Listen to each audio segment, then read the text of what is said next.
Niliahidi jana nitazungumza na chambuzi hapa, mzee wa 60% kwa habari ya maingizo mapya katika timu mbalimbali ikiwemo top 4 ya NBC Premier League, na ingizo la Nixon Kibabage pale mitaa ya Msimbazi. Kuna watu walipongeza, kuna watu walibeza.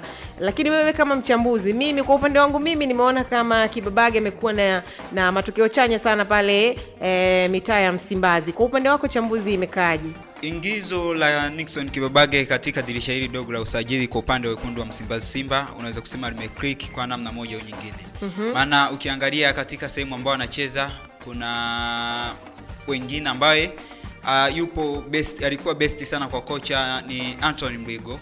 Lakini Nabi Kamara naye alikuwa anatumiwa, lakini sio kwa mara nyingi sana kuliko Anthony Mligo. Mara nyingi Nabi Kamara yeye anatumiwa kama kiungo wa chini mkabaji, namba 6. Lakini ingizo la Kibabage limeenda kuchukua nafasi moja kwa moja. Kwa hiyo unaweza kusema ubora wa Kibabage ndio umemfanya kuonekana ni mchezaji bora, na ndio maana unaona kila mechi ambazo ni za muhimu kwa Simba anaanzia na anacheza vizuri sana. Kibabage alikuwa mzuri tangu akiwa na Singida Black Star, ilikuwa Singida Big Star, Singida Fountain Gate, alikuwa yuko vizuri sana, na baada hapo akachukuliwa na wananchi Yanga, akawa na performance kubwa, lakini alikutana na changamoto wa wapinzani wake walikuwa na ubora kuliko yeye, unaweza kusema hivyo. Maana hapo kwenye nafasi ambayo alikuwa anacheza kulikuwa na mchezaji wa nje ya mipaka ya Tanzania, Shadrack Kaboka. Kwa hiyo ilimpa wakati mgumu kwa Nixon Kibabage kuweza kutoboa kwa Shadrack Kaboka, na Shadrack Kaboka anakupa vitu vili tofauti.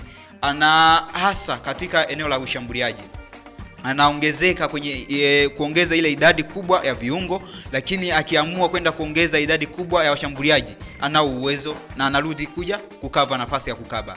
Lakini kwa Nixon Kibabage sawa, anao uwezo, labda unaweza kusema umbo lake ndio linamnyima hasa nafasi mara kwa mara za kucheza. Ukiangalia pale Singida, sawa na penyewe alikuwa na nafasi ya kucheza, lakini angalia wapinzani amekutana nao pale kama Ernest Maronga, kakutana naye pale Singida, ni international player kutoka nje, amekutana naye pale. Kwa hiyo ukiangalia umbo la Ernest Maronga na Nixon Kibabage ni vitu vili tofauti, lakini sio kwamba Nixon Kibabage hana kiwango, ana kiwango kikubwa sana.